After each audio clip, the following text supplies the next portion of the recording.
non seulement je compte sur vous, et vous pouvez compter sur moi, mais combien aussi je crois que tous nos concitoyens comptent sur vous et savent reconnaître votre professionnalisme, voilà, et la qualité des soins qui sont apportés par le système français.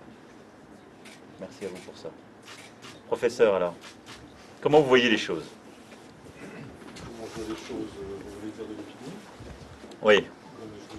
J'ai un peu amorcé la réponse tout à l'heure. Je pense qu'il va y avoir une situation un peu à l'italienne. C'est-à-dire qu'en fait, là, on a quand même des chaînes de transmission autochtones. C'est-à-dire les cas français, notamment le patient qui est décédé hier ici à La Pitié, plus le cas qui est hospitalisé à Amiens. C'est deux patients qui n'ont pas de lien avec la Chine.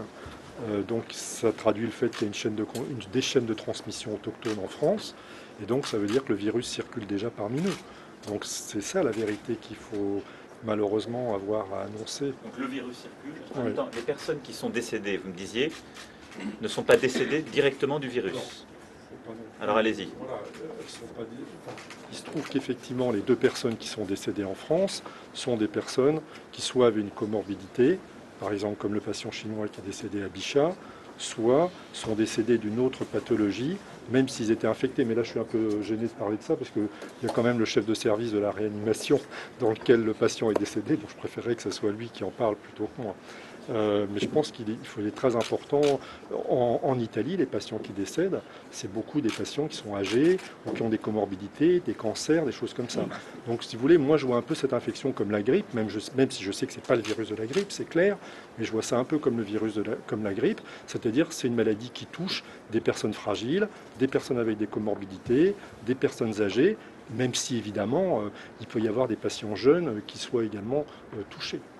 Voilà. Après, le problème, ça va être l'effet nombre à gérer, comme ça vous a été expliqué tout à l'heure.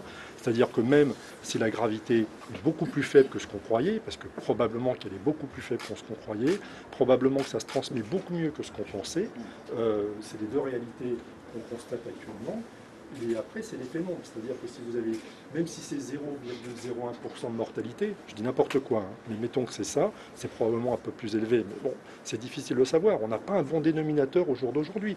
Donc la réalité qu'il faut dire, c'est qu'on ne sait pas, parce que nous n'avons pas de bon dénominateur. C'est-à-dire nous ne savons pas combien de personnes sont infectées, et combien parmi ces personnes infectées, combien restent asymptomatiques, probablement beaucoup, combien font des petits symptômes, un peu plus, et combien font des signes, des maladies graves, beaucoup, beaucoup moins.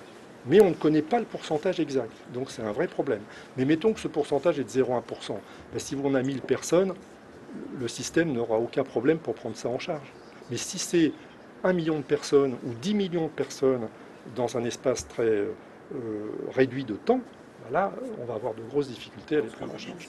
Un des enjeux, c'est de ralentir au maximum. Oui. D'ailleurs, c'est ce qui se passe à ce moment, et c'est ce que vous faites plutôt bien d'ailleurs.